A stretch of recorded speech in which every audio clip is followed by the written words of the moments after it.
Olá, internautas da S-News. Hoje nós vamos entrevistar o ex-deputado federal Eduardo Cunha, que veio a Sorocaba lançar o seu livro contando os bastidores e a sua visão sobre o impeachment da ex-presidente Dilma Rousseff.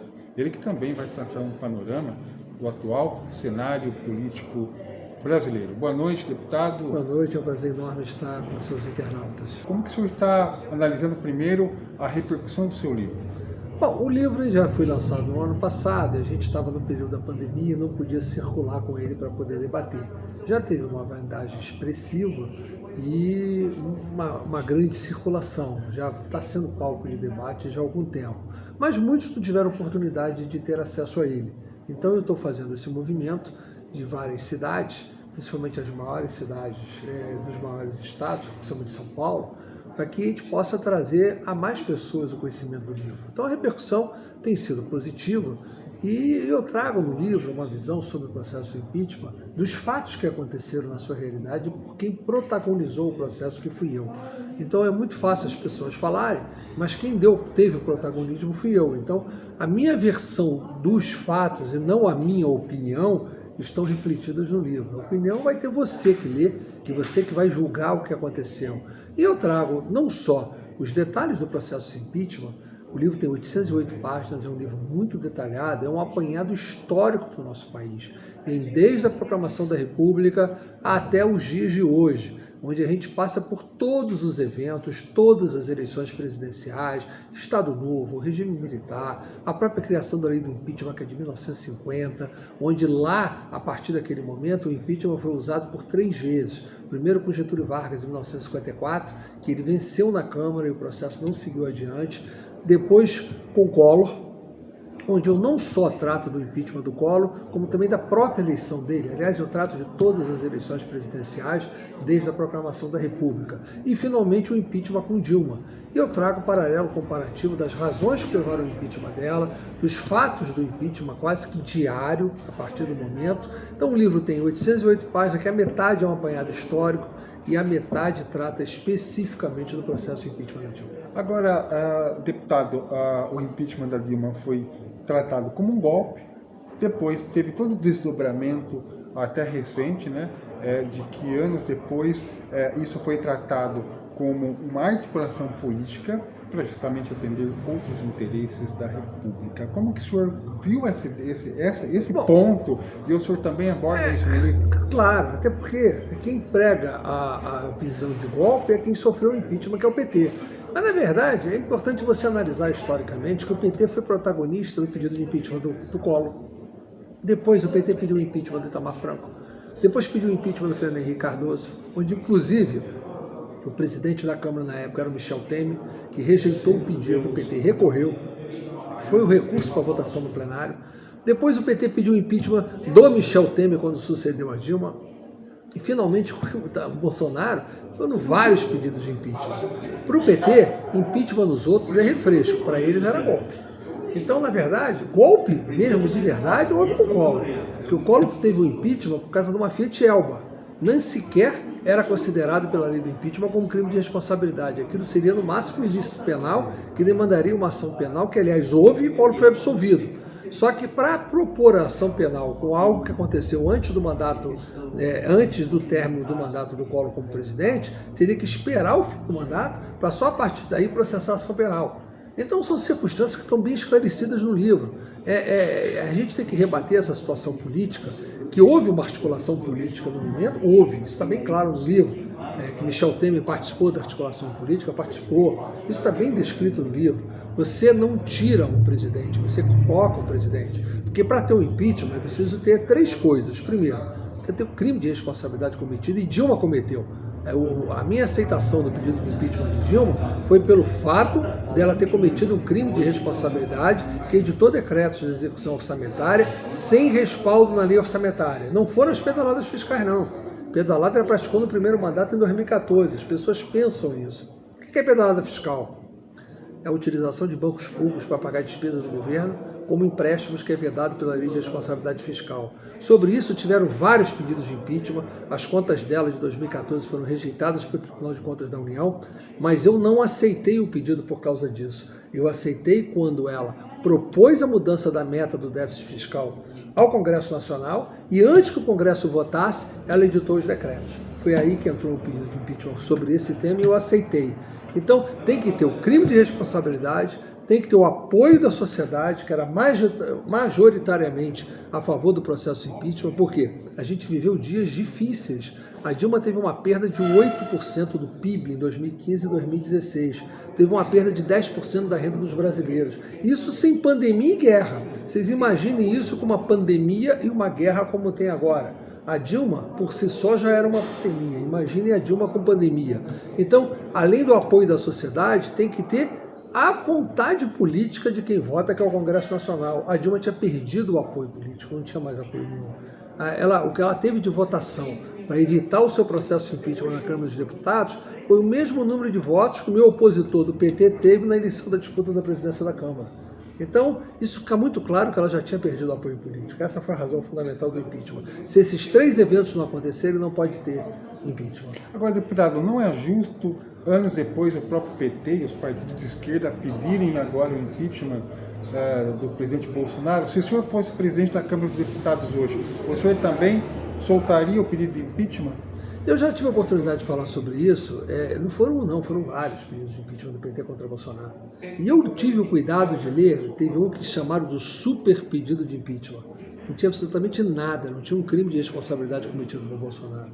Eu como presidente da Câmara, se estivesse nesse momento, e o presidente Arthur Lira teve a mesma visão, jamais aceitaria o pedido de impeachment desses propostos pelo PT do Bolsonaro.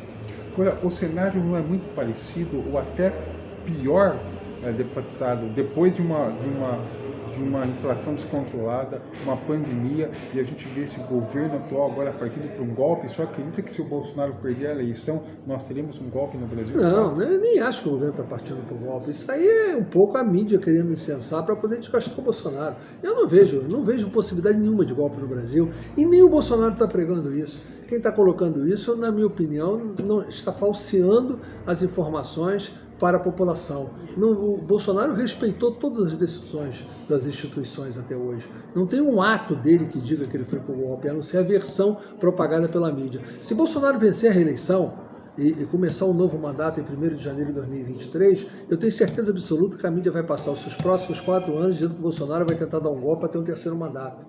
Tamanha é a versão que a mídia tem ao Bolsonaro. Então esse é um ponto. A mídia está aceitando o PT porque a aversão ao Bolsonaro é maior do que o PT. Então, o que nós estamos vendo hoje é exatamente o contrário. Nós estamos vendo é que a mídia quer carimbar um golpe no Bolsonaro que, primeiro, ele não veja o ato dele para isso. Segundo, jamais haverá golpe no Brasil mais. Mas o senhor não vê esse ato nas próprias palavras do presidente? Desde quando você não pode mais reclamar, não pode mais se expressar? Todo mundo pode se expressar, contestar decisão judicial, reclamar de decisão judicial pela boca, eu não vejo nenhum problema. Ninguém está reclamando de decisão judicial por arma, e sim por boca. Se você não puder falar, eu fui vítima de decisão judicial injusta, como também fui beneficiário de decisão justa. Então a gente tem que colocar as coisas nos seus devidos lugares. O fato do Bolsonaro reclamar, ou chiar, ou cobrar, não significa que ele vai dar um golpe. Então nós não podemos, virou letra da Bíblia, você não pode falar que você está contestando a palavra de Deus.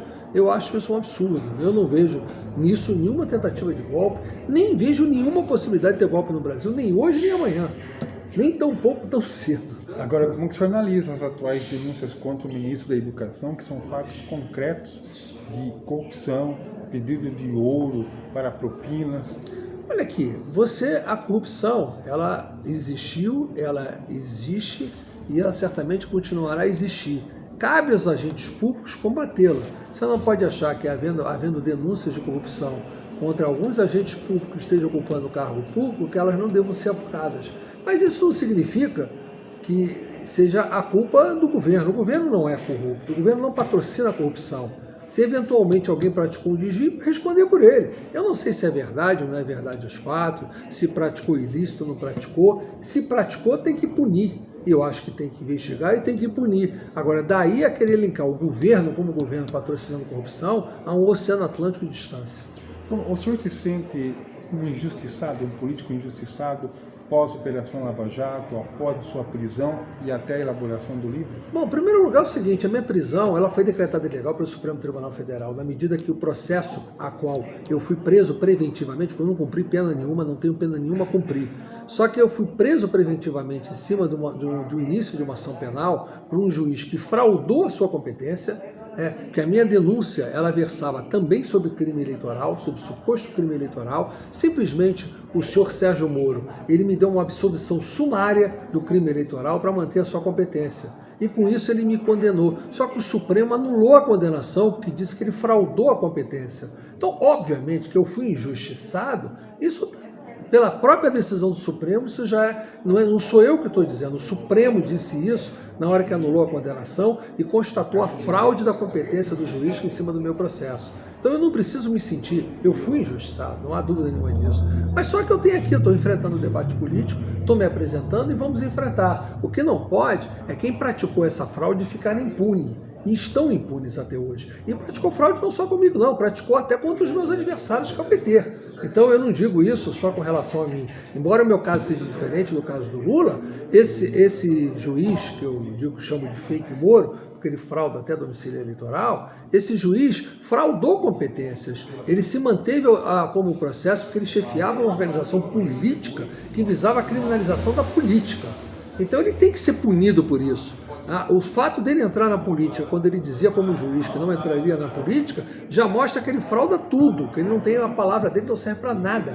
Então ele tem que ser punido por isso. Eu me senti injustiçado, o Supremo reconheceu. Agora eu não vou viver reclamando da injustiça, eu vou enfrentar o debate e vou partir para frente. Para concluir, deputado, como foram os anos de prisão até a elaboração do livro? O que mais marcou o senhor naquele momento? Não, eu escrevi o livro quando eu já estava em casa, junto com a minha filha. Eu levei 8 meses escrevendo esse livro, trabalhei quase que diuturnamente, fins de semana integralmente, mas cerca de 12 horas por dia, os 7 dias por semana, escrevi o livro. Então, recordações, ninguém vai discutir memórias de cárcere injusto, eu não vou discutir isso. E nem escrevi o livro dentro da prisão. Então, eu estou aqui, escrevi o livro dentro da minha casa, junto com a minha filha, trabalhando normalmente. Então, não há o que se falar com relação a isso. Como é que eu me sinto? Eu me sinto exatamente como alguém que, com o livro, está buscando repor a verdade dos fatos que eu vivi, não a versão dos outros que não viveram, não protagonizaram os fatos.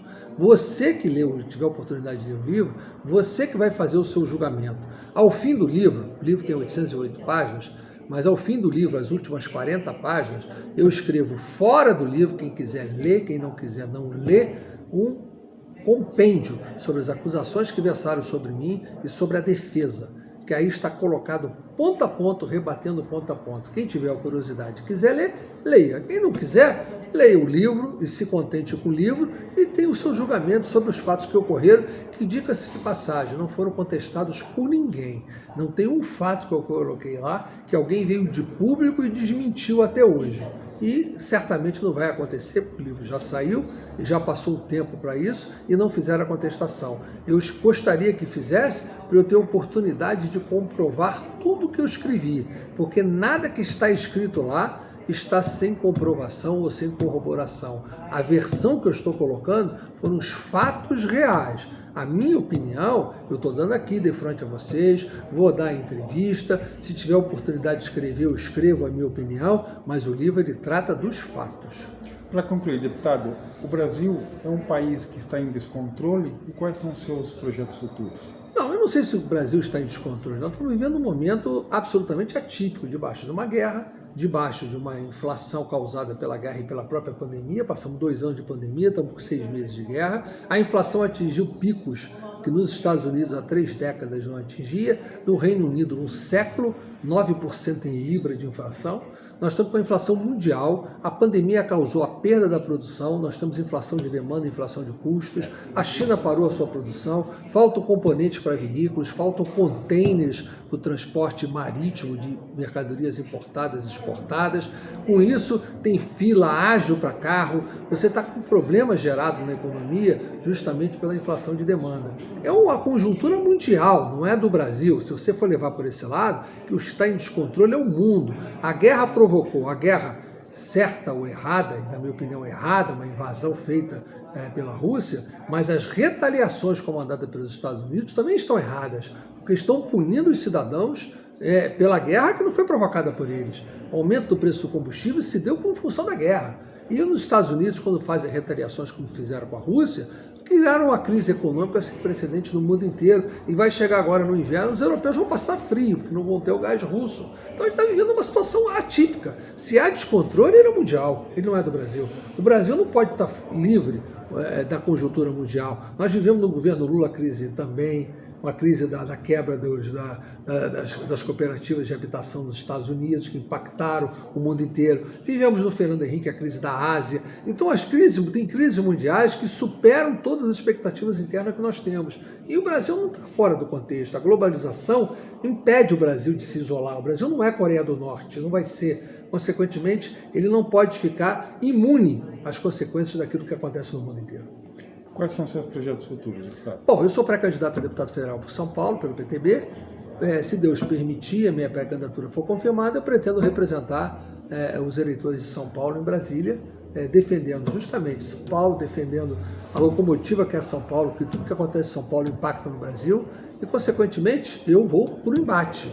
É muito claro para todo mundo que, porventura, amanhã conhecer a minha pré-candidatura, sabe que eu vou apoiar a reeleição do Bolsonaro. Se o Bolsonaro for reeleito, eu farei parte da base de apoio no Congresso. Se o PT eleger com Lula, eu serei oposição. Então o eleitor tem que escolher, dentro das eleições, aqueles que estão em conformidade com aquilo que você pensa para o projeto nacional. Porque nós não podemos eleger um presidente que esteja sem uma base para poder governar, seja quem ele for. Então é muito importante que a gente consiga vincular a eleição presidencial à eleição congressual, para que a gente tenha um pouco mais de estabilidade política, um pouco mais de paz. Não tenho dúvida, esse é meu posicionamento e eu não abrirei mão disso.